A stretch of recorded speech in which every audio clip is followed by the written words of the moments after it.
இறுதிச் சடங்குகளில் பாரதி ராஜாவின் மகள் ஜனனி, பாரதி ராஜாவின் மருமகள் நந்தனா அவர்களுக்கும் பிரச்சனையாகி இறுதிச் சடங்குல பங்கேற்க முடியாத மாதிரி பண்ணியிருக்காங்க. மனோஜனுடைய மனைவி அவங்க உட்கார்ந்து இருக்கிறாங்க. அவங்கள பாத்தீங்கன்னா பாரதி ராஜாவுடைய டாட்டர் அவங்க ஜனனி அவங்க எந்திரிக்க சொல்றாங்க. ஏதோ தள்ளி விடுற மாதிரியும் ஏதோ கையை தள்ளி விடுற மாதிரியும் அவங்க கோவத்துல அப்படி போற மாதிரியும் நம்ம பார்க்க முடியுது. பாரதி ராஜா சாருக்கு பாத்தீங்கன்னா கிட்டத்தட்ட 400 to 500 கோடி சொத்து இருக்கு. ஒரு 40 வருஷத்துக்கு முன்னாடி வாங்கி போட்ட சொத்துக்கள் எல்லாமே இன்னைக்கு 100 மடங்கு சொத்துனுடைய மதிப்பு உயர்ந்திருக்கு. அவருடைய நீலாங்கரை வீடுடைய மதிப்பு மட்டுமே கிட்டத்தட்ட ஒரு 60 கோடி ரூபாய் இருக்குங்கிறாங்க. 9 கிரவுண்ட் காலி மனை பாரதி ராஜா சாருக்கு இருக்கு. ஸ்ரீநகர்ல அங்க ஒரு பெரிய வீடு ஒண்ணு இருக்கு. சேத்துப்பட்டுல ஒரு பெரிய வீடு இருக்கு. நாயுடு ஹால் நடக்குது இல்லையா, அந்த கட்டடமும் பாரதி ராஜா சாருடைய கட்டடம் தான். இன்னும் பல சொத்துக்கள் பாரதி ராஜா சாருக்கு சென்னையில மட்டுமே இருக்கு. இது இல்லாம பாத்தீங்கன்னா மனோஜுக்கு ஒரு பங்கும் ஜனனிக்கு ஒரு பங்கும் 50-50 சொல்லலாம் நம்ம. அப்படி இது பிரிக்கப்படல. நந்தனா அவர்களுக்கு பாத்தீங்கன்னா ஒரு 15 to 20 கோடி ரூபாய் பெருமானம் உள்ள சொத்து அவங்களுக்கு கொடுக்கப்பட்டிருக்கு. ஒரு வீடு, அப்புறம் ஏதோ ஒரு வணிக வளாகம், சின்ன வணிக வளாகம். மற்ற சொத்துக்கள் எல்லாம் பாத்தீங்கன்னா ஜனனி அவர்கள் மலேசியால பாரதி ராஜா சார் இருந்த காலகட்டத்துல அப்பா கிட்ட பேசி எழுதி வாங்கிக்கிட்டாங்க. தங்கி இருந்த ஒரு வீடு, அதாவது நந்தனா அந்த வீட்டை விட்டு காலி பண்ணணும்னு சொல்லிட்டு ஜனனி அவர்கள் அடையார் போலீஸ் ஸ்டேஷன்லாம் கம்ப்ளைண்ட் கொடுத்துருக்காங்க. காலி செய்து கொடுங்கள் அப்படின்னு சொல்லி ஜனனி கேட்டதாகவும் அவங்க கொடுக்காம காலம் தாழ்த்திட்டே போனதுனால பாத்தீங்கன்னா அடையாறு காவல் நிலையத்துல ஒரு புகார் நந்தனா மேல பாத்தீங்கன்னா கொடுக்கப்பட்டிருக்கு. அது உண்மைதான். இன்னும் ஒரு படி மேல போனா என்ன சொல்லணும் அப்படின்னா, மனோஜ் அவர்கள் இறந்ததுக்கு அப்புறம் இப்ப நந்தனா அவர்கள் தனித்து விடப்படுறாங்களா சார்? பாரதி ராஜா அவர்கள் இறந்துட்டாரு, அவங்களுக்கு போக வேண்டிய சொத்து சரிசமமா போகுமா? அவங்க ஏதோ கேரளால இருந்து வந்தாங்க, காதலிச்சாங்க, திருமணம் பண்ணாங்க. இன்னைக்கு மனோஜும் உயிரோடு இல்ல, அவங்களுக்கு எதுக்கு சொத்து கொடுக்கணும் அப்படிங்கிற எண்ணமா? மனோஜ், நந்தனா அவங்களுடைய வாரிசுகளா 2 பெண் குழந்தைங்க இருக்கிறாங்க. இவங்க 2 பேரும் பாரதி ராஜா சாருடைய பேத்திகள். 2 பேரும் பாத்தீங்கன்னா பாரதி ராஜா சாருடைய ரத்தம். இயக்குனர் இமயம் பாரதி ராஜா அவருடைய இறுதிச் சடங்கு வத்தலகுண்டு பக்கத்தில் காட்ரோட்டில் அவரோட பண்ணை வீட்டில் நடந்தது. அந்த இறுதிச் சடங்குகளில் பாரதி ராஜாவின் மகள் ஜனனி அவங்களுக்கும் பாரதி ராஜாவின் மருமகள் மனோஜ் அவர்களின் மனைவி நந்தனா அவர்களுக்கும் பிரச்சனையாகி அவங்கள இருக்கையில் அமர விடாமல் அவங்கள எழுப்பி அவங்கக்கிட்ட பிரச்சனை பண்ணி கையெல்லாம் முறுக்கி அவங்கள அங்கே அந்த இடத்துலேருந்து இறுதிச் சடங்கில் பங்கேற்க முடியாத மாதிரி பண்ணியிருக்காங்க அப்படின்னு சொல்லி செய்திகள் எல்லாம் வந்துகிட்டு இருக்கு. இந்த விஷயம் உண்மைதானா? இந்த பிரச்சனை ஏதோ சொத்து தக்கராறு அப்படின்ற மாதிரி சொல்லப்படுது. இந்த விஷயங்கள் உண்மைதானா சார்? ஆக்சுவலி இந்த பிரச்சனைக்கு காரணம் சொத்து பிரச்சனை தான். அதாவது பாரதி ராஜா சாருக்கு பாத்தீங்கன்னா கிட்டத்தட்ட 400 to 500 கோடி சொத்து இருக்கு அப்படின்னு சொல்றாங்க. அதாவது கிட்டத்தட்ட ஒரு 40 வருஷத்துக்கு முன்னாடி வாங்கி போட்ட சொத்துக்கள் எல்லாமே இன்னைக்கு பல மடங்கு, அதாவது கிட்டத்தட்ட 100 மடங்கு சொத்துனுடைய மதிப்பு உயர்ந்திருக்கு. அவருடைய நீலாங்கரை வீடுடைய மதிப்பு மட்டுமே கிட்டத்தட்ட ஒரு 60 கோடி ரூபாய் இருக்குங்கிறாங்க. இன்னொரு பக்கம் பாத்தீங்கன்னா நீலாங்கரை வீட்டு பக்கத்துல ஒரு 9 கிரவுண்ட் காலி மனை பாரதி ராஜா சாருக்கு இருக்கு. ஆரம்பத்துல கிருஷ்ணா ஸ்ட்ரீட் டி நகர்ல அங்க பாரதி ராஜா சார் குடும்பம் இருந்தது. அங்க ஒரு பெரிய வீடு ஒண்ணு இருக்கு. சேத்துப்பட்டுல ஒரு பெரிய வீடு இருக்கு. வலசரவாக்கத்துல பாத்தீங்கன்னா நாயுடு ஹால் நடக்குது இல்லையா, அந்த கட்டடமும் பாரதி ராஜா சாருடைய கட்டடம் தான். இப்படி நிறைய வணிக வளாகங்கள், இன்னும் பல சொத்துக்கள் பாரதி ராஜா சாருக்கு சென்னையில மட்டுமே இருக்கு. இது இல்லாம பாத்தீங்கன்னா தேனியில, அப்புறம் இந்த காட்ரோடுன்னு சொல்றாங்க இல்லையா, பாரதி ராஜா சார் உடல் அடக்கம் பண்ண இடம். அதாவது இது எப்படின்னா பண்ணை வீடு இருக்கு இல்லையா, அது எப்படின்னா வத்தலகுண்டுல இருந்து கொடைக்கானல் போற ரூட். அது அந்த அந்த மலை அடிவாரம். அது பேர் காட்ரோடுன்னு சொல்லுவாங்க. அங்க பாத்தீங்கன்னா அங்கதான் பாரதி ராஜா சாரை இறுதியா அடக்கம் பண்ணியிருக்காங்க. சோ அங்கேயுமே பாத்தீங்கன்னா பாரதி ராஜா சாருக்கு ஒரு பெரிய தோட்டம், அது இல்லாம அங்கேயும் ஒரு கெஸ்ட் ஹவுஸ். இந்த வத்தலகுண்டு அப்புறம் பாத்தீங்கன்னா தேனி இங்க எல்லாம் பாத்தீங்கன்னா நிறைய தோட்டங்கள், அதெல்லாம் ஏக்கர் கணக்குல பாரதி ராஜா சாருக்கு இருக்கு. சோ பாரதி ராஜா சாருடைய சொத்து மதிப்பு அப்படின்னா கிட்டத்தட்ட ஒரு 400 கோடி ரூபாய் இருக்கும்னு சொல்றாங்க தோராயமா. ஸோ அப்படி இருக்கும்போது மனோஜ் பாரதி ராஜா சார், மனோஜ் உயிரோட இருக்கும்போது பாரதி ராஜா சார்ட்ட மனோஜ் பல நேரங்கள்ல தனக்கு கொடுக்க வேண்டிய பங்கை பிரிச்சு கொடுத்துருங்க அப்படின்னு சொல்லி வாதம் பண்ணியிருக்கிறாரு. ஆனா பாரதி ராஜா சார் வந்து மனோஜுக்கு அந்த அவர் கேட்ட நேரத்துல அந்த சொத்தை வந்து கொடுக்க மறுத்துட்டாரு. அதுக்கு என்ன காரணம்னு தெரியல. ஒருவேளை அந்த சொத்து தன்னுடைய காலத்துக்கு அப்புறம் பிரிச்சு எடுத்துக்கிட்டோம்னு நினைச்சாரா என்னன்னு தெரியல. அதனால வந்து பாத்தீங்கன்னா அந்த சொத்து வந்து கொடுக்கப்படல மனோஜ்க்கு. ஜனனிக்கும் அந்த நேரத்துல கொடுக்கப்படல. எல்லா சொத்துக்களும் பாத்தீங்கன்னா பாரதி ராஜா சார் பேர்ல தான் இருந்தது. ஸோ இந்த இந்த போராட்டம் அப்படிங்கிறது வந்து பாரதி ராஜா சாருக்கும் மனோஜுக்கும் தொடர்ந்து போயிட்டு இருந்தது. கிட்டத்தட்ட ஒரு கடைசி கட்டம், மனோஜனுடைய கடைசி கட்டம் ஒரு 4-5 வருஷமா பாத்தீங்கன்னா அப்பாவோட மனோஜுக்கு வந்து பெரிய மன வருத்தம், மனத்தாங்கல். அதுக்கு காரணம் வந்து அப்பா வந்து சொத்தை பிரிச்சு கொடுக்க மாட்டேங்கிறாரே அப்படிங்கிற ஒரு ஆதங்கம். ஒரு பக்கம் பாத்தீங்கன்னா மனோஜ் அவரை வந்து ஒரு பெரிய நடிகன் ஆக்கணும்னு பாரதி ராஜா சார் முயற்சி பண்ணாரு. இயக்குனர் ஆக்கணும்னு பாரதி ராஜா சார் முயற்சி பண்ணாரு. சினிமால பல பிரபலங்களை அறிமுகப்படுத்தின ஒரு இயக்குனர் பாரதி ராஜா சார். தெரியும், ராதால இருந்து, ராதிகால இருந்து, ரேவதியில இருந்து, கார்த்திக்ல இருந்து, நெப்போலியன்ல இருந்து, நிலகல் ரவில இருந்து சொல்லிக்கிட்டே போலாம். பாரதி ராஜா சாருடைய அறிமுகங்கள் எல்லாருமே பாத்தீங்கன்னா சினிமா துறையில பெரிய பிரபலங்களா இருந்துகிட்டு இருக்கிறாங்க. இன்னைக்கு ஒரு பெரிய நட்சத்திர அந்தஸ்துல இருக்கிற பல நடிகைகள், நடிகர்கள் பாரதி ராஜா சாரால அந்த 80 காலகட்டங்கள்ல அறிமுகப்படுத்தப்பட்டவங்க தான். அப்படி இருக்கும்போது மகனை வந்து ஒரு பெரிய கதாநாயகன் ஆக்கணும்ன்ற பாரதி ராஜாவுடைய சாருடைய கனவு அது நினைவாகாமே போயிருச்சு. இன்னும் சொல்ல போனா பாரதி ராஜா சார் வந்து இயக்குனர் ஆகிறதுக்கு முன்னாடி நடிக்கணுங்கிற ஆசை இருந்தது. திரைப்படங்கள்ல வந்து கதாநாயகனா நடிக்குங்கிற ஆசை வந்து பாரதி ராஜா சாருக்கு இருந்தது. ஆரம்பத்துல நீங்க கல்லுக்குள் ஈரம்னு ஒரு படம் எடுத்தாரு. அதுல வந்து பாரதி ராஜா சாரே வந்து ஹீரோவா நடிச்சிருப்பாரு. பாரதி ராஜா சார் வந்து ரொம்ப நல்லா நடிப்பு திறன் உள்ளவர். நிறைய படங்கள்ல நம்ம பார்த்தோம். அந்த எப்படி சொல்றது, குரங்கு பொம்மை, இந்த மாதிரி பல படங்கள், திருச்சிற்றம்பலம், இப்படி இரட்டை சுழி, இப்படி நிறைய படங்கள்ல பாரதி ராஜா சார் நடிச்சிருந்தார். கிட்டத்தட்ட ஒரு 20-25 படங்களுக்கு மேற்பட்ட படங்கள்ல நடிச்சிருந்தாரு. ஸோ அந்த நடிப்பெல்லாம் ரொம்ப பிரமாதமா இருக்கும். குறிப்பா அந்த திருச்சிற்றம்பலத்துல அந்த தாத்தா கேரக்டர் வந்து ரொம்ப எக்ஸலண்டா பண்ணியிருப்பாரு. ஸோ அது இப்படி ஒரு தாத்தா நமக்கு இருக்க மாட்டாங்களான்னு எல்லாரும் நினைக்கிற அளவுக்கு வந்து அந்த கேரக்டர் வந்து ரொம்ப அழுத்தமா பண்ணியிருந்தாரு. ஸோ ஒரு நடிகன் ஆகணும் அப்படிங்கிற ஒரு ஆசை பாரதி ராஜா சாருக்கு இருந்தது ஆரம்ப காலகட்டங்கள்ல. அது வந்து பாத்தீங்கன்னா நடக்காம போயிருச்சு. நடக்காம போயிருச்சுன்னு சொல்றதோட பாரதி ராஜா சார் வந்து பாத்தீங்கன்னா ஒரு பிரபலமான இயக்குனரா வந்து வந்துட்டதுனால அந்த நடிப்புங்கிறத ஒரு பக்கம் ஒத்தி வச்சுட்டாரு அப்படிதான் நம்ம சொல்லணும். அதனாலதான் வந்து பிற்காலத்துல நிறைய படங்களை நடிக்கவும் செஞ்சாரு, நடிக்க ஆசைப்படவும் செஞ்சாரு, நல்லாவும் நடிச்சிருந்தாரு. பாரதி ராஜா சாரை பொறுத்த வரைக்கும் பாத்தீங்கன்னா நடிப்பு சொல்லி கொடுக்கும் போதே பாத்தீங்கன்னா அவ்வளவு எக்ஸலண்டா நடிப்பு சொல்லி கொடுப்பாரு. ஸோ அப்படி இருக்கும்போது தன்னுடைய மகன் மனோஜை வந்து தாஜ்மஹால் மூலமா அறிமுகப்படுத்தி ஒரு பிரபலமான நடிகன் ஆக்கணும்னு முயற்சி பண்ணாரு. ஏஆர் ரஹ்மான் மியூசிக் எல்லாம் போட்டாரு. ரொம்ப பெரிய பொருட்செலவுல படத்தை வந்து தயாரிச்சாரு. ஆனா அந்த படம் மிகப்பெரிய தோல்வி படமாச்சு. அதுக்கப்புறம் எப்படியாவது மகனை கொண்டு வரணும்னு நிறைய அல்லி அர்ஜுனா இப்படி நிறைய படங்கள்ல நடிக்க வச்சு முயற்சி பண்ணாரு. ஆனா நடக்கவே இல்லை. ஸோ இது துரதிருஷ்டவசமான ஒரு விஷயம். அதாவது மனோஜை பொறுத்த வரைக்கும் பாத்தீங்கன்னா நல்ல திறமையான ஒரு மனிதர் தான், அதுல எந்த சந்தேகம் கிடையாது. ஆனா சினிமாவை பொறுத்த வரைக்கும் பாத்தீங்கன்னா கால நேரம் எல்லாமே சரியா கூடி வரணும். என்னமோ அது மனோஜுக்கு வந்து ஒரு நடிகராகவும் இயக்குனராகவும் எதுவுமே வந்து நடக்காம போனது வந்து பாரதி ராஜா சாருக்கு ஒரு பெரிய வருத்தம். ஆனா வந்து பாரதி ராஜா சார் வந்து மனோஜ் மேல ரொம்ப பிரியமா இருந்தாரு, ரொம்ப உயிரா இருந்தாரு. அதுதான் உண்மை. ஒரு தடவை பாத்தீங்கன்னா இந்த சொத்து கேட்டு அப்பாக்கும் மகனுக்கும் நடந்த பிரச்சனையில ஏதோ கைகலப்பாகி பாரதி ராஜா சார் வந்து அடிச்சிட்டாருன்னு சொல்றாங்க மனோஜ. அது ஒரு தகவல் இருக்கு, அது உண்மையான தகவல் தான். ஸோ அதுல இருந்து மனோஜ் வந்து ரொம்ப கடுமையா வந்து அப்பாட்ட பேசுறதெல்லாம் குறைச்சிட்டாருன்னு சொல்றாங்க. ஸோ கடைசி காலகட்டம், மனோஜினுடைய கடைசி காலகட்டத்துல அப்பா நமக்கு சொத்தை கொடுக்க மாட்டேங்கிறாரு, இந்த சொத்து நமக்கு தானே அப்படின்ற ஒரு எண்ணம் மனோஜுக்கும். பாரதி ராஜா சார் அது கொடுக்காம தள்ளி போட்டாரு. அது என்ன காரணமோ, அது என்ன நடந்ததுன்னு நமக்கு தெரியல. அதனால ஒரு பெரிய மனவேதனை இருந்தது. கடைசியா வந்து எப்படின்னா மனோஜுக்கு வந்து திடீர்னு ஒரு உடல்நலத்துல ஒரு பின்னடைவு ஏற்பட்டது. ஒரு 6 மாசத்துக்கு முன்னாடிதான் அவருடைய இருதயத்துல இருக்கிற வால்வு வந்து சரியா ஃபங்க்ஷன் ஆகல, ஃபெயிலியர் ஆயிடுச்சு அப்படின்னு சொல்லி தெரிய வந்து வால்வு மாற்று அறுவை சிகிச்சை வந்து மனோஜுக்கு நடந்தது.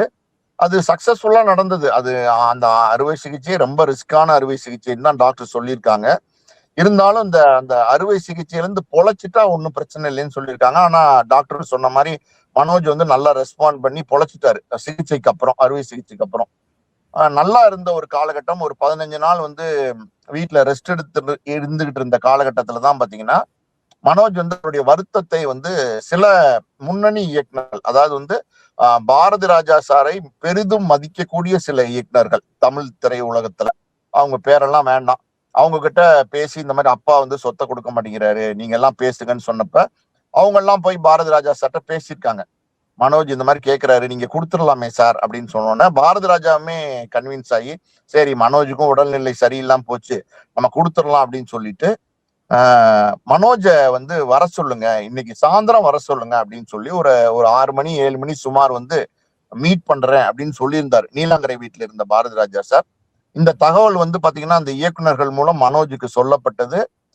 மனோஜ் அந்த நீலாங்கரை வீட்டுக்கு 7 மணிக்கு வரதாவும் இரவு நேரத்துல இயக்குனர்கள் எல்லாம், அந்த நடுநிலையா பேசின இயக்குனர்கள் எல்லாம் வந்து ஒரு செட்டில்மெண்ட் பேசி அதை முடிச்சிடலான்னு முடிவு பண்ணாங்க. பாரதி ராஜா சார் வந்து அந்த நீலாங்கரை வீட்டையும் அந்த நீலாங்கரை பக்கத்துல அதே ஏரியால இருக்கிற ஒரு 9 கிரவுண்ட் காலி மனையும் வந்து பாத்தீங்கன்னா மனோஜ் கொடுக்கறதுக்கு ஒத்துட்டு இருந்திருக்காரு. அதை கொடுக்குறேன்னு சம்மதிச்சிட்டாரு. இந்த இந்த மீட்டிங் நடக்கிற அன்று மதியம் தான் வந்து பாத்தீங்கன்னா சாப்பிட்டு படுக்க போன மனோஜ் வந்து திடீர்னு மயங்கி விழுந்து உடனே அதை டோட்டலா வந்து எப்படின்னு சடனா கொலாப்ஸ் ஆவான்னு சொல்லுவாங்கல்ல, அந்த மாதிரி சடன் கொலாப்ஸ் ஆகி இறந்து போயிட்டாரு. இதை யாருமே எதிர்பார்க்கல. இந்த செய்தியை வந்து பாரதி ராஜா சார்ட்ட சொல்லலாமா அப்படின்னு கூட யாராலையும் வந்து யோசிக்க முடியல. ஏன்னா அவ்வளவு வந்து மகன் மேல உயிரை வச்சிருந்தார். நான் சொன்னேன்ல ஒரு தடவை அடிச்சுட்டாருன்னு, அன்னைக்கு அடிச்சுட்டு பாத்தீங்கன்னா பாரதி ராஜா சார் வந்து அவருடைய அறைக்குள்ள போய் கதவை பூட்டிக்கிட்டு பயங்கரமா அழுது இருக்கிறாரு, மகன் அடிச்சிட்டோமேனு. ஏன்னா அந்த அளவுக்கு மகன் மேல பிரியம் செல்லம் பாரதி ராஜா சாருக்கு. ஸோ அன்னைக்கு நடக்க வேண்டிய மீட்டிங்கு, அன்னைக்கு எல்லாமே முடிய வேண்டியது. ஸோ இந்த காலத்துல வந்து பாத்தீங்கன்னா மகன் இறந்துட்டார் அப்படிங்கிற செய்தி வந்து பாரதி ராஜாட்ட சொன்னப்ப பாத்தீங்கன்னா அன்னைக்கு உடைஞ்சு போனவர் தான். அதுக்கப்புறம் வந்து அவரால் எந்திரிக்கவே முடியல. அது காரணம் என்னன்னா, பையன் சொத்து கேட்டப்பெல்லாம் நம்ம கொடுக்கல, இப்ப நம்ம கொடுக்குறோம்னு சொல்லி முடிவு பண்ணியிருக்கோம், இந்த நேரத்துல மகன் நம்ம விட்டு போயிட்டாரு அப்படிங்கிற ஒரு ஃபீல் வந்து பாரதி ராஜா சாருக்கு வந்துருச்சு. அது ஒரு கில்ட் ஃபீல்னு சொல்லலாம். பாரதி ராஜா சாரை பொறுத்த வரைக்கும் ஒரு ரொம்ப நல்ல மனிதர், ரொம்ப மென்மையான மனிதர், ரொம்ப இலகுவான மனம் படைத்தவர், உணர்ச்சி வசப்படக்கூடிய ஒரு மனிதர். ஏதாவது ஒரு ஒரு சம்பவம் அவரால் மனசுல தாங்க முடியல அப்படின்னா உடனே கண்ணுல இருந்து தண்ணியே வந்துடும் பாரதி ராஜா சாருக்கு. எங்க அப்பாவுக்கும் பாரதி ராஜா சாருக்கும் நல்ல நட்பு இருந்தது. ஒரு தடவை எங்க அப்பா உடல்நிலை சரியில்லாத போது பாரதி ராஜா சார் வந்து எங்க வீட்டுக்கு வந்திருந்தாரு, அப்பாவை பார்க்க வந்திருந்தாரு. அப்ப கூட பாத்தீங்கன்னா அப்பா கைய பிடிச்சிட்டு அழுக ஆரம்பிச்சிட்டாரு. சோ இதெல்லாம் வந்து அவருடைய இயல்பான குணம் வந்து இளகிய மனம் படைத்தவர். இது இப்படி ஒரு மரணத்தை எதிர்பார்க்கல. அதுக்கப்புறம் அந்த 1.25 வருடம் அவர் வந்து வாழ்றதுக்கு பிடிக்காம தான் வாழ்ந்தார். அவர் கொடுக்கப்பட்ட மாத்திரைகள், உணவு சரியா சாப்பிட்றது இல்ல, மாத்திரைகளை தட்டி விட்டாரு, உணவை வந்து தட்டி விட்டாரு, இப்படி வந்து தன்னையே வந்து முடித்து கொண்டார் அப்படின்னு சொல்றாங்க.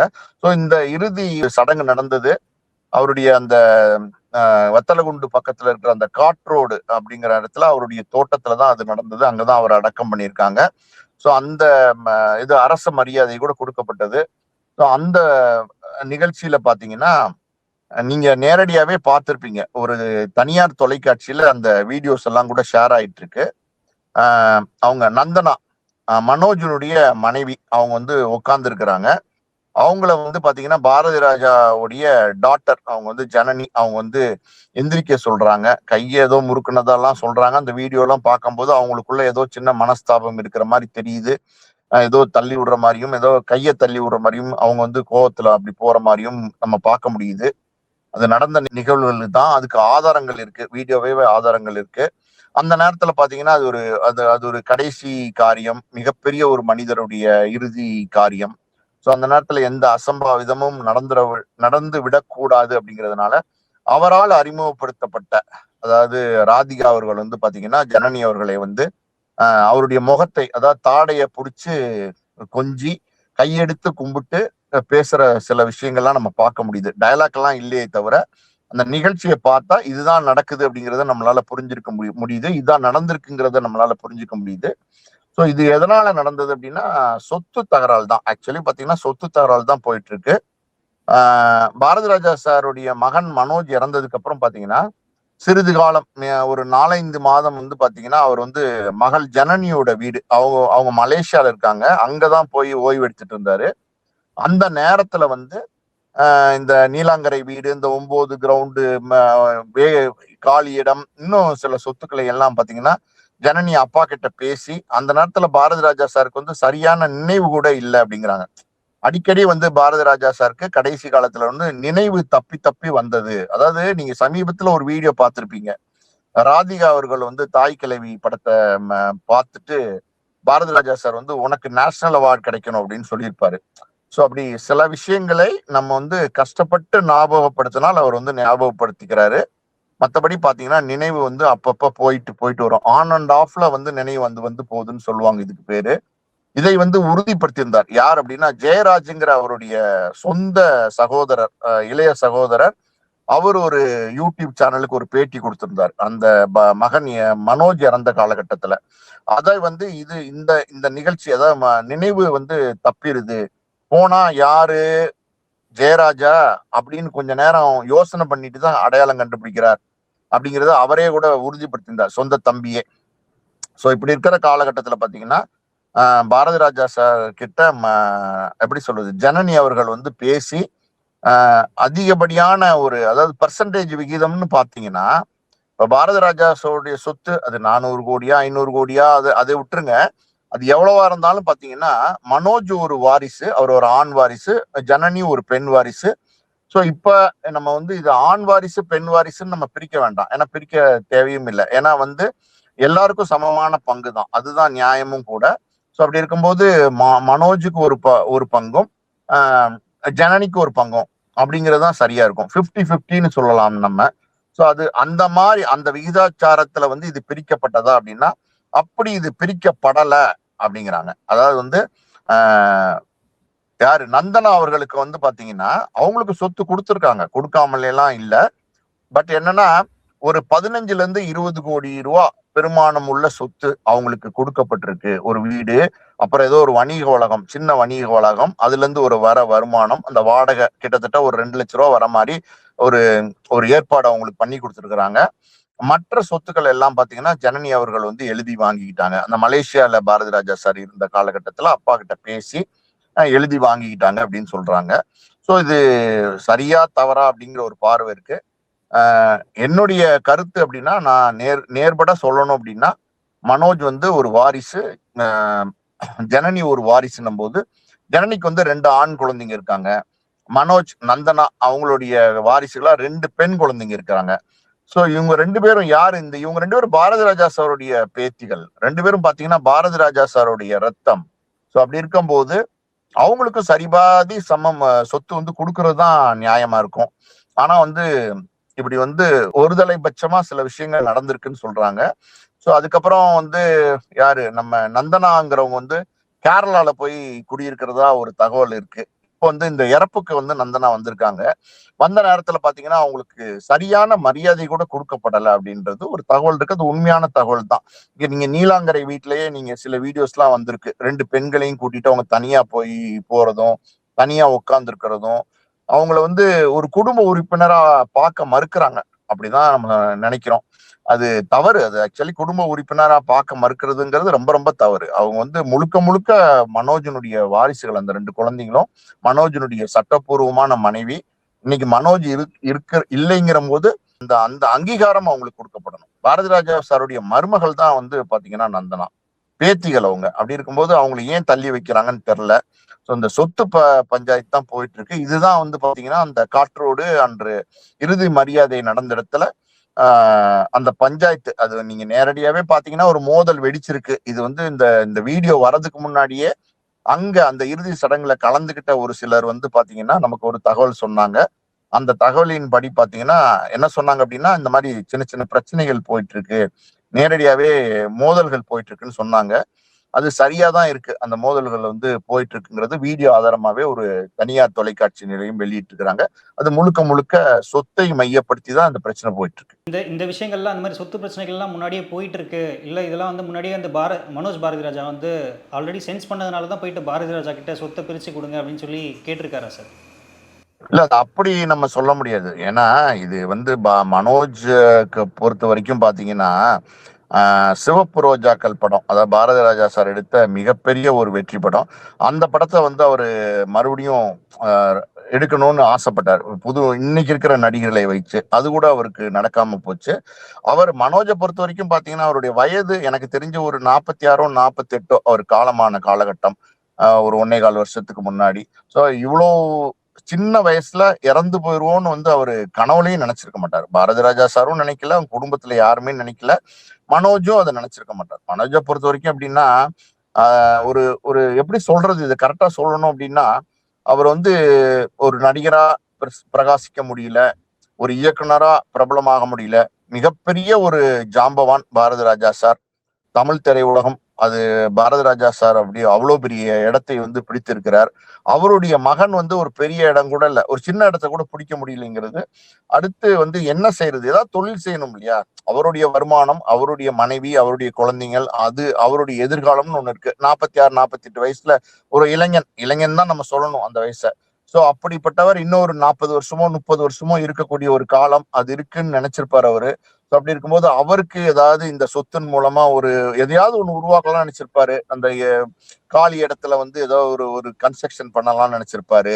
அதன் மூலமா வந்து வீடுகளை விற்கிறது மூலமாவோ, இல்ல வந்து வாடகைக்கு அதை கட்டி விடுறது மூலமாவோ, எதன் மூலமாவோ அது ஒரு பெரிய வருமானத்தை ஈட்டி நிம்மதியா இருக்கணும்னு நினைச்சிருப்பாரு. அது தப்பு கிடையாது. அதாவது பாரதி ராஜா சாருடைய சொத்து, அதுக்கு ஆசைப்படுறது யாரு? மனோஜ் தானே ஆசைப்படுறாரு. மனோஜ் தானே மகன். மனோஜனுடைய மனைவியும் 2 குழந்தைங்களும். அதே மாதிரி பாத்தீங்கன்னா ஜனனிக்கும் முழு உரிமை உண்டு. ஜனனியுடைய கணவர், ஜனனியுடைய 2 குழந்தைங்க எல்லாருமே ஆசைப்படுறதுல தப்பு கிடையாது. அது அவங்க தானே வாரிசு, சட்டப்பூர்வமான வாரிசுகள் அப்படின்னும் போது அது நியாயமான ஒரு விஷயமா தான் இருந்திருக்கு. அப்படிதான் அவர் ஆசைப்பட்டிருக்காரு மனோஜ் வந்து. சோ இதை வந்து முன்னாடியே வந்து இதை வந்து சென்ஸ் பண்ணிட்டாரா அப்படின்லாம் நம்ம சொல்ல முடியாது. ஏன்னா அவர் இறப்பார்னு அவரே எதிர்பார்க்கல.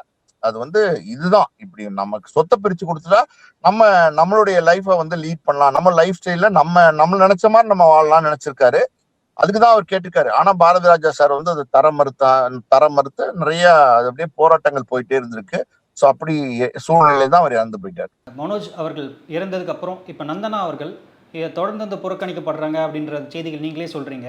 இதுக்கப்புறம் அவங்க வந்து தனித்து விடப்படுறாங்களா சார்? ஏன்னா இப்போ வந்து பாரதி ராஜா அவர்களும் இறந்துட்டாரு.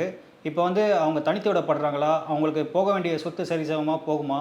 ஏன்னா ஆல்ரெடி வந்து நந்தனா அவர்கள் வந்து தங்கியிருந்த ஒரு வீடு, அது வந்து ஜனனி அவர்கள் பேரில் இருந்த சொத்து அப்படின்ற மாதிரி சொல்லப்பட்டது. அந்த வீட்டை வந்து காலி பண்ணி தரணும் அப்படின்னு சொல்லிட்டு, அதாவது நந்தனா வந்து அந்த வீட்டை விட்டு வெளியே போக வைக்கணும், அந்த வீட்டை வந்து காலி பண்ணணும்னு சொல்லிட்டு ஜனனி அவர்கள் வந்து போலீஸ் ஸ்டேஷன், அடையார் போலீஸ் ஸ்டேஷன்லாம் கம்ப்ளைண்ட் கொடுத்துருக்காங்க அப்படின்ற செய்தியெல்லாம் வந்து இப்போ அந்த தனியார் தொலைக்காட்சி நிறுவனம் வந்து அந்த செய்தி போட்டிருக்காங்க. ஸோ இதுக்கப்புறம் அவங்களுக்கு சேர வேண்டிய சொத்துலாம் வந்து கரெக்டாக போய் சேருமா சார்?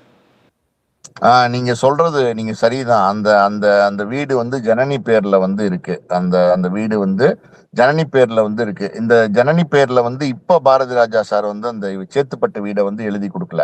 அதாவது அந்த வீடு வாங்கும் போதே பாத்தீங்கன்னா அது ஜனனி பேர்ல தான் பதிவு செய்யப்பட்டது. ஒரு பெண் குழந்தை, அவங்களுக்கு வந்து நம்ம ஏதாவது ஒரு சொத்து வாங்கணும். ஆரம்ப காலத்துல வாங்கினது பாரதி ராஜா சார். அதாவது வந்து கிட்டத்தட்ட ஒரு 35 40 வருஷத்துக்கு முன்னாடி வாங்கின சொத்து அது. சோ மகள் பேர்ல ஏதாவது ஒரு சொத்து இருக்கணும், பெண்ணுக்கு ஒரு சொத்து இருக்கணும் அப்படின்னு சொல்லி அதுக்கப்புறம் நிறைய சொத்து சம்பாரிச்சாரு. அப்ப அந்த நேரத்துல அப்படி ஒரு ஒரு எண்ணத்துல வந்து அந்த சொத்தை வந்து ஒரு ஜனனி பேர்ல தான் அது பதியப்பட்டது. அந்த வீடே வந்து ஜனனி பேர்ல தான் ஆரம்பத்துல இருந்து இருக்கு. சோ அந்த வீடு தான் வந்து பாத்தீங்கன்னா சேத்பட் வீடு. அது வந்து ஒரு அந்த வீட்டுலதான் வந்து மனோஜ் அவருடைய மனைவி 2 குழந்தைங்க குடியிருந்தாங்க. சோ இப்ப இந்த பிரச்சனை எல்லாம் வந்ததுக்கு அப்புறம் பாத்தீங்கன்னா அந்த சொத்து தகராறு தான். அதாவது வந்து பாத்தீங்கன்னா மொத்தத்துல வந்து எல்லாத்துக்கும் மையப்புள்ளி வந்து பணம் தான், சொத்து தான், காசு தான். யாரா இருந்தாலும் எப்படின்னா மனித உறவுகளை வந்து நம்ம இன்னைக்கு வந்து மதிக்கிறது இல்ல. மனித உறவுகளை நம்ம இழந்துகிட்டே போறோம். எதனால இழந்துகிட்டே போறோம்? என்ன அதுக்கு மையப்புள்ளியா இருக்கு அப்படின்னா காசு, பணம், இந்த மாதிரி சொத்து, இந்த தகராறு தான் எல்லா இடங்கள்லயும் இது நடக்குது. இது வந்து பாரதி ராஜா சார் வீட்டுல மட்டும்தான் நடக்குதா அப்படின்னா அப்படி கிடையாது. இது வந்து பாத்தீங்கன்னா பொதுவா பல இடங்கள்ல இது வந்து நடக்குது. சோ அந்த இடத்துல இவங்க குடியிருக்கிறாங்க. இப்ப வந்து மனோஜ் அங்கதான் இருந்தாரு. இப்ப மனோஜ் மறைவுக்கு அப்புறம் பாத்தீங்கன்னா அந்த வீடு அவங்களுடைய எப்படி பாதுகாப்புல இருக்கு, அவங்க குடியிருக்கிறாங்க. அதாவது இங்க இல்ல, கேரளால இருந்தா கூட அந்த வீடு இங்க சென்னைக்கு வந்தா எங்க தங்குறது, அந்த வீட்டுல வந்து அவங்க தங்குறாங்க, எல்லாம் இருக்கு.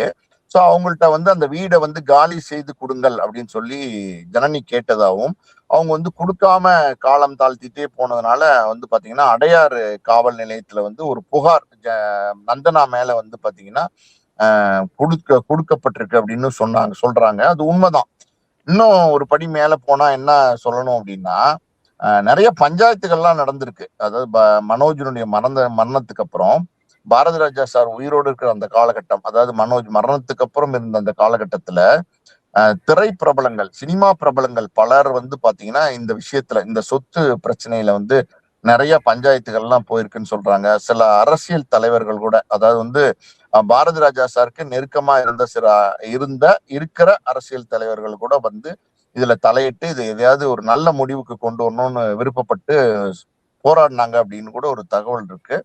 மொத்தத்துல பாத்தீங்கன்னா இது வந்து நந்தனா அவங்க வந்து இப்ப அவங்களுடைய உறவுக்கார பெண் கிடையாது. பாரதி ராஜா சாரை பொறுத்த வரைக்கும் இன்னொரு தகவலும் சொல்லப்படுது. அது என்ன அப்படின்னா, ஒரு பிராமின் ஃப்ரெண்டு வந்து அவருக்கு இருந்திருக்கிறார். ரொம்ப ரொம்ப நெருக்கமான ஒரு ஃப்ரெண்டு.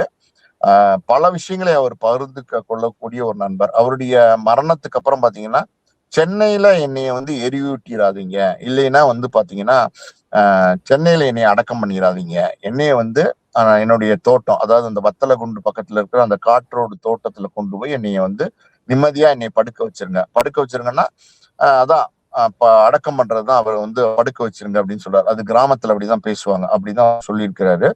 சோ அது எப்படி சொல்றது, இதெல்லாம் வந்து இத பல பேர்ட்ட சொல்லியிருக்காரு. அந்த மாதிரி சொன்ன வகையில வந்து இளையராஜா சார், கங்கை அமரன் சார், அப்புறம் பாத்தீங்கன்னா அந்த பிராமின் ஃப்ரெண்டு சொல்றேன்ல அவர்கிட்ட, இன்னும் ஜனனி கிட்ட, இன்னும் பல பேர்ட்ட வந்து சொல்லியிருக்காரு. இது எல்லாமே மனோஜ் மறைவுக்கு அப்புறம். சோ இந்த சூழல்ல வந்து பாத்தீங்கன்னா அந்த பிராமின் ஃப்ரெண்டு சொல்றேன் இல்லையா, அவருக்கு இருந்த மகளை வந்து பாத்தீங்கன்னா பாரதி ராஜா சார் வந்து மனோஜுக்கு கல்யாணம் பண்ணி வைக்கணும், தன்னுடைய வீட்டு மருமகள் ஆக்கிக்கணும்னு ஒரு ஆசை வந்து பாரதி ராஜா சாருக்கு இருந்திருக்கு.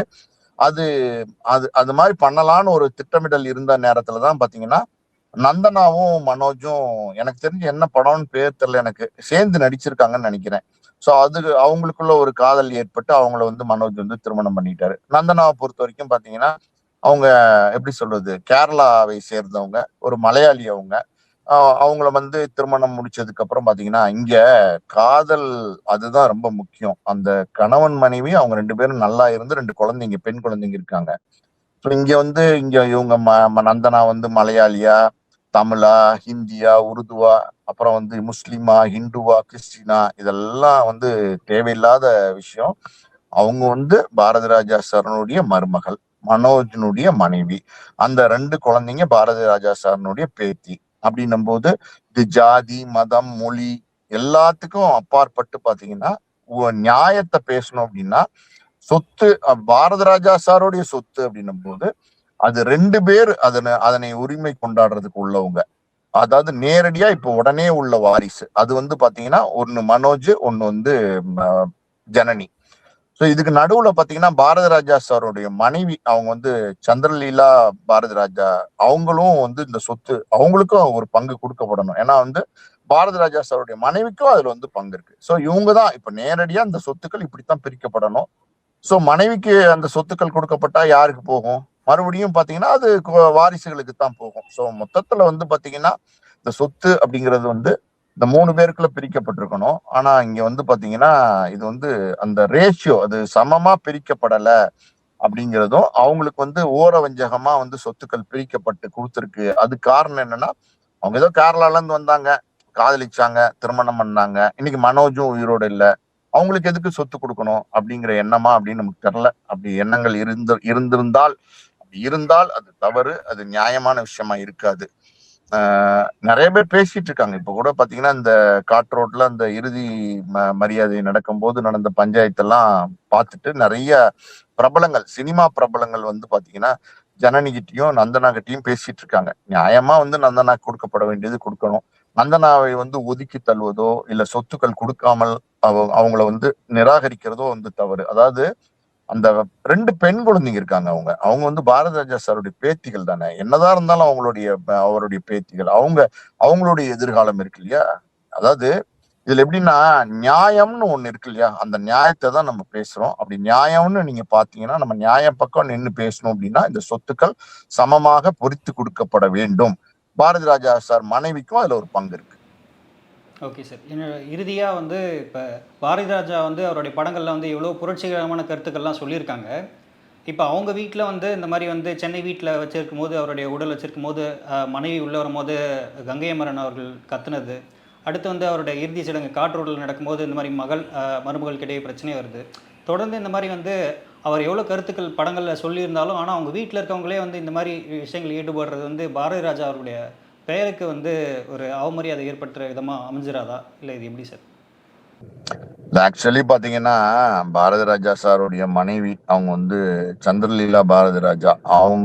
அவங்களுக்கும் பாரதி ராஜா சாருக்கும் சில கருத்து வேறுபாடுகள் சில காலங்களா, மேபி ஒரு 4-5 வருஷமா, 5-6 வருஷமா, 7-8 வருஷமா அப்படிங்கிறது சரியா சொல்ல முடியாட்ட கூட சில கருத்து வேறுபாடுகள் இருந்தது. பிரிந்து வாழ்ந்தார்கள் அப்படின்னு சொல்றதை விட தனித்தனியா வேற வேற வீட்டுல வாழ்ந்தார்கள் அப்படின்னு சொல்றது கூட சரியா இருக்கும். ஏன்னா வந்து முழுக்க முழுக்க சந்திரலீலா பாரதி ராஜா அவர்கள் வந்து பாரதி ராஜாவை சந்திக்காமையோ பேசாமையோ அப்படியெல்லாம் கிடையாது. நிறைய விழாக்களுக்கு வந்துட்டு போறாங்க, அவங்க குடும்ப விழாக்களுக்கு வந்து பாரதி ராஜா சாரை வந்து பாக்குறது பேசுறது இதெல்லாமே அவங்களுக்குள்ள இருந்திருக்கு. சமீபத்துல எனக்கு தெரிஞ்ச மனோஜனுடைய மரணத்துக்கு முன்னாடி ஏதோ ஒரு பேட்டி பாரதி ராஜா சார் கொடுத்திருந்த போது கூட பாத்தீங்கன்னா, நான் நிறைய தப்பெல்லாம் செஞ்சிருக்கேன், ஆனா என்னுடைய மனைவி வந்து பாத்தீங்கன்னா இன்னைக்கு எனக்கு ஒரு தோழி மாதிரி கூட இருந்து பார்த்துக்கிறாங்க அப்படின்லாம் சொல்லியிருக்காரு சமீபத்துல ஒரு 4-5 வருஷத்துக்கு முன்னாடி. அப்படி இருக்கும்போது இது வந்து கணவன் மனைவிக்குள்ள ஒரு சின்ன கருத்து வேறுபாடு. இது வந்து எல்லா குடும்பத்திலும் இருக்குங்க. இன்னைக்கு வந்து பாத்தீங்கன்னா கணவன் மனைவி அப்படின்னு வந்துட்டீங்கன்னா அடிச்சுக்கிறது, புடிச்சுக்கிறது, சேர்ந்துக்கிறது எல்லாம் எல்லா இடங்கள்லயும் இருக்கு. சோ அது வந்து பாரதி ராஜா சார் குடும்பத்திலும் இருக்கு. சோ இது வந்து பாரதி ராஜா சார் இன்னைக்கு ஒரு செலிபிரிட்டி பிரபலம் அப்படிங்கிறதுனால அவங்க கணவன் மனைவிக்குள்ள பிரச்சனையா என்ன பிரச்சனை அப்படிங்கிறதெல்லாம் நம்ம இன்னைக்கு பேசிட்டு இருக்கோம். சோ இந்த விஷயம் வந்து யாருக்குமே தெரியாது. இப்ப வந்து இது சினிமால இருக்கிற ஒரு சிலருக்கு எனக்கு முன்னாடியே தெரியும். சினிமால இருக்கிற ஒரு சிலருக்கு வந்து பாத்தீங்கன்னா பாரதி ராஜா சார் மனைவி 2 பேரும் கருத்து வேறுபாடு காரணமா தனித்தனியா வேற வேற வீட்டுல இருக்காங்கன்னு தெரியும். ஆனா பொதுமக்களுக்கு இது தெரியுமா அப்படின்னா யாருக்குமே தெரியாது. அதான் உண்மை. ஏன்னா வேற எங்கேயுமே பெருசா ஊடகங்கள் எல்லாம் இந்த செய்தி வந்ததில்லை. அப்படி இருக்கும்போது கங்கை அமரன் சார் வந்து பாத்தீங்கன்னா அன்னைக்கு அவங்க மனைவி அவங்க வந்து பாத்தீங்கன்னா ஒப்பாரி வச்சுட்டு வராங்க. ஒப்பாரிங்கிறது வந்து பாத்தீங்கன்னா கணவன் இறந்துட்டார் அப்படிங்கும் போது அவங்களால தாங்க முடியல. அதான நியாயம் தானே. அவங்க வந்து ஒரு ஒரு கணவனை வந்து விரும்பாத ஒரு பெண்மணியா இருந்தா எப்படி பதறிட்டு ஓடி வருவாங்க. அவங்களே ஒரு வயோதிக சூழலுக்கு வந்துட்டாங்க. அவங்களே 2-3 பேர் தள்ளாடிட்டு வராங்க, கூட்டிட்டு வராங்க, கைத்தாங்களா புடிச்சு கூட்டிட்டு வராங்க. சோ அப்படி இருக்கும்போது அவங்க வந்து கணவனை கடைசியா பார்க்க வராங்க, மரணிச்ச கணவனை பார்க்க வராங்க. இது ரொம்ப கொடுமை. ஆக்சுவலி பாத்தீங்கன்னா 1976 இவங்களுக்கு திருமணம் நடந்திருக்கு. 2 வாரிசுகள் இருக்காங்க, மனோஜ், ஜனனின்னு. சோ இன்னைக்கு வந்து 2026 நம்ம இருக்கோம். 50 வருஷமா பாத்தீங்கன்னா அவங்களுடைய குடும்ப வாழ்க்கை இருந்திருக்கு. சோ அப்படி இருக்கும்போது கணவன் மரணிச்சிட்டார் அப்படின்னும் போது அந்த நேரத்துல அவங்க பக்கத்துல இல்ல. அது துரதிருஷ்டமான விஷயம்தான். அவங்க அந்த விஷயத்த கேள்விப்பட்டு அவங்க பதறாங்க. அவங்க பதறி வந்து அழுதுகிட்டு வேதனையோட கணவனை பார்க்க வர்றாங்க. சோ அந்த நேரத்துல கங்கை அமரன் சார் வந்து பாத்தீங்கன்னா அந்த கூட்டத்துல இருந்துகிட்டு நீங்க எல்லாம் ஓடி போயிட்டீங்கல்ல, நீங்க எல்லாம் எங்க இருந்தீங்க இவ்வளவு நாளு, அனாதையா சாக விட்டுட்டீங்கல்ல அப்படிங்கிற மாதிரி படார்னு வந்து அவுட் பஸ்ட் ஆகி கத்துறாரு.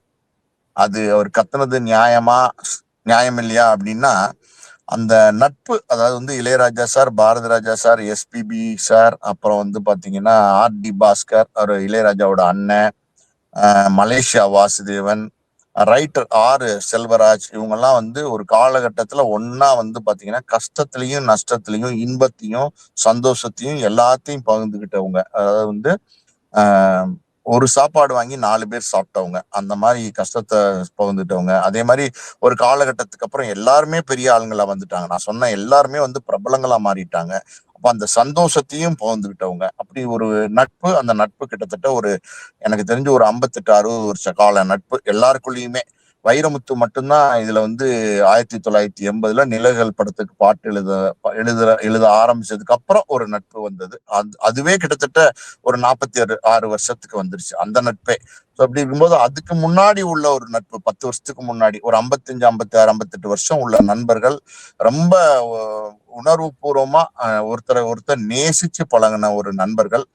அந்த நண்பன் இறந்து போயிட்டாரு, அதாவது பாரதி ராஜா சார். அப்படின்னும் போது அந்த நேரத்துல வந்து யாருமே கூட இல்லைங்க. அதுதான் வேதனையான விஷயம். பாரதி ராஜா சார் வந்து பாத்தீங்கன்னா அந்த நீலாங்கரை வீட்டுல வந்து தனியா தான் இருந்திருக்காரு. காலையில ஒரு சமயக்காரவங்க வருவாங்க, தோட்டக்காரவங்க வருவாங்க, இதெல்லாம் டிரைவர் வருவாரு, எல்லாம் வருவாங்க போவாங்க. காலையில வருவாங்க, ஈவினிங் போயிருவாங்க. கூடவே ஒரு உதவியாளர் இருந்திருக்கிறாரு, ஏதோ ஒரு கேர்டேக்கர் மாதிரி, அதாவது மெயில் நர்ஸ்ன்னு சொல்லுவாங்களா, அவர் மாதிரி ஒருத்தர் இருந்திருக்கிறாரு. அன்னைக்கே அவர் வந்து சாப்பிட்டு படுக்க போனவர் எப்ப மரணிச்சாருன்னே யாராலையுமே சொல்ல முடியல. ஏன்னா அது 1 மணிக்கா, நைட்டு 2 மணிக்கா, என்ன நடந்தது, அந்த நேரத்துல அவருக்கு ஏதாவது வந்து மரணிக்கிற நேரங்கள்ல ஏதாவது சிரமங்கள் இருந்ததா, இதெல்லாம் யாருக்குமே தெரியல. ஏன்னா வந்து காலையில ஒரு 5 மணிக்கு வந்து வழக்கமா வந்து ஏதோ இன்ஜெக்ஷனோ ஏதோ போடுவாங்க போல, சுகர் இன்ஜெக்ஷன் எப்படியா இருக்கலாம். அந்த மாதிரி போட போனவர் தான் பாத்தீங்கன்னா அவரு நினைவற்று இருக்கிறார் அப்படின்னும் போது டாக்டருக்கு கூப்பிட்டுருக்காங்க. டாக்டர் வந்து பார்த்து 6 மணி சுமார் அவர் வந்து இறந்துட்டார் அப்படிங்கறத உறுதிப்படுத்திருக்காங்க. அந்த நேரத்துல யாரும் கூட இல்லை, அதாவது உறவுகள் யாரும் கூட இல்லை. நீங்க உதவியாளர்கள் என்பவர்கள் வேறு, உறவுகள் என்பவர்கள் வேறு. உதவியாளர்கள் என்பவர்கள் நம்ம கிட்ட காசு வாங்கிட்டு நமக்காண்டி வேலை பார்க்கறவங்க, உதவி பண்றவங்க. உறவினர்கள் என்பவர்கள் எந்த எதிர்பார்ப்பும் இல்லாம நம்ம கூட இருக்கிறவங்க, நம்ம இரத்த உறவுகளாக இருப்பாங்க. மனைவி, குழந்தைங்க, பேரம்பேத்திங்க, அக்கா தங்கச்சிங்க, அண்ணன் தம்பிங்க, அம்மா அப்பா, இப்படிதான். இதுதான் வந்து ஒரு இரத்த சொந்தம். அந்த மாதிரி ஒரு இரத்த சொந்தம் அந்த நேரத்துல யாரும் இல்லைங்கிறது ஒரு வருத்தமான ஒரு விஷயம்தான். சோ அதை வந்து மனசுல வச்சு படார்னு வந்து அவுட் பஸ்ட் ஆகி வந்து கங்கையமரன் சார் வந்து அந்த இடத்துல வந்து கத்திட்டாரு. கத்துனது ஒரு பக்கம் அவருடைய ஆதங்கமா இருக்கலாம், நியாயமா இருக்கலாம், எல்லாம் ஓகே, அது ஒரு பக்கம். இன்னொரு பக்கம் நீங்க பாத்தீங்கன்னா 50 வருஷமா வந்து பாரதி ராஜா சாருடைய துணைவியாரா இருந்தாங்க இல்லையா, அவங்க சந்திரலீலா பாரதி ராஜா அவர்கள், அவங்களோட மனசு அது வந்து நிச்சயமா பாதிச்சிருக்கும். ஏன்னா வந்து பாத்தீங்கன்னா அவங்க அவங்க மனசு வந்து இது தச்சிருக்கும், முள்ளு மாதிரி போய் தச்சிருக்கும். ஏன்னா வந்து அவங்க பொது வெளியில வராங்க. ஏன்னா அங்க அன்னைக்கு வந்து தமிழகத்தின் ஊடகங்கள் எல்லாமே அங்க இருந்தது, டோட்டலாவே அங்கதான் இருந்தாங்க. டோட்டலா போக்கஸ், கேமரா போக்கஸ் எல்லாமே அந்த வீட்டுலதான் இருந்தது. சோ அங்க நடக்கிற ஒவ்வொரு விஷயமும் வந்து படம் பிடிக்கப்பட்டது. அது வந்து தவிர்க்க முடியாத விஷயம். அந்த நேரத்துல வந்து இப்படி கத்துனதும் அவங்க மனைவி வந்து வரும்போது இது வந்து எப்படின்னா ஒரு பேச்சு பொருளா மாறிடுச்சு. பாரதி ராஜா சாரும் அவங்க மனைவியும் ஒன்னா இல்லையா அப்படிங்கிறது வந்து இன்னைக்கு தமிழ்நாட்டுல உள்ள எல்லாருமே வந்து பேச ஆரம்பிச்சிட்டாங்க. அதுக்கு காரணமா இருந்தவர் யாரு அப்படின்னா கங்கைமரன் சார் தான். அவர் சொன்னது தப்பு கிடையாதுன்னு நம்ம எடுத்துக்கிட்டா கூட, அந்த அவங்களுடைய மனைவிங்கிற ஒரு ஒரு ஸ்தானத்துல இருந்தவங்க, அவங்களுடைய மனசை இது வேதனைப்படுத்தியிருக்கோம், நிச்சயமா வேதனைப்படுத்தியிருக்கோம். அது இல்லாம இந்த விஷயத்த வந்து இவர் வந்து பப்ளிக் பண்ணிட்டாரு, யார், கங்கைமரன் சார். சோ அதுதான் அந்த சூழலுக்கு காரணமா அமைஞ்சிருச்சு. மொத்தத்துல வந்து எப்படி சொல்றது, இது இது வந்து ஒரு மகா கலைஞன், அன்னைக்கு கூட யாருமே இல்லை. இந்த மாதிரி அசம்பாவிதங்கள், அந்த அங்க நடந்த அசம்பாவிதங்கள், அந்த நீலங்கரை வீட்டுல காற்றோடு இறுதி மரியாதையில நடந்த அசம்பாவிதங்கள், இது எல்லாமே சார் ஒரு விஷயம்தான். உறவுகள்னு வந்துட்டா பிரச்சனைகள்னு வரும். அது அது மாதிரி வந்து எல்லா வீட்லயும் இருக்கு. இது வந்து இந்த மாதிரியான விஷயங்கள்லாம் எல்லார் வீட்லயும் இருக்கு. நான் முதலே பதிவு பண்ணேன் இல்லையா, அதாவது அவர் செலிபிரிட்டி, பிரபலம் அப்படிங்கிறதுனாலதான் இதெல்லாம் வந்து வெளிச்சத்துக்கு வருது, அதனால மீடியாவுக்கு வருது.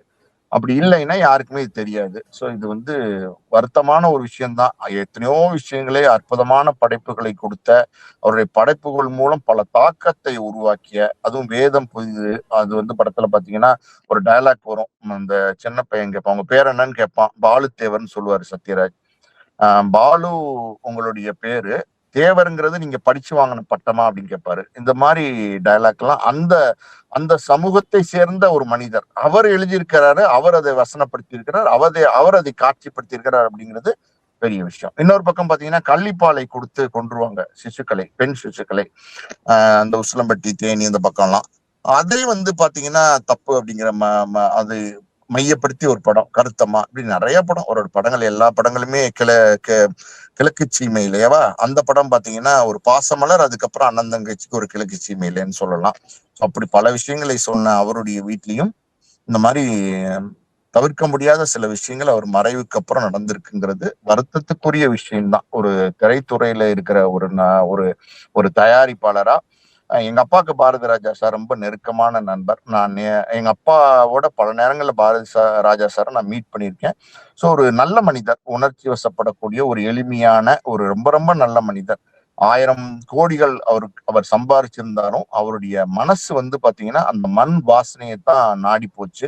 அதனாலதான் பாத்தீங்கன்னா இங்க சென்னையில என்னை அடக்கம் பண்ணிடாதீங்க, என்னுடைய சொந்த இடத்துக்கு கொண்டு போயிருங்க, அங்க நான் உறங்கணும்னு ஆசைப்பட்டு அவருடைய ஆசை வந்து சொல்லப்பட்டது பல பேர்கிட்ட. அந்த ஆசையும் நிறைவேற்றப்பட்டது. சோ இதெல்லாம் வந்து தவிர்க்க முடியாத சில விஷயங்கள். நடக்காமல் இருந்திருந்தால் நல்லா இருக்கும். நடந்தது வந்து வருத்தத்துக்குரிய விஷயம் தான். பாரதி ராஜா குறித்து பல்வேறு தகவல்கள் வந்து பகிர்ந்தமைக்கு, உங்கள் நேரம் கொடுத்தமைக்கும் மிக்க நன்றி சார். நன்றி.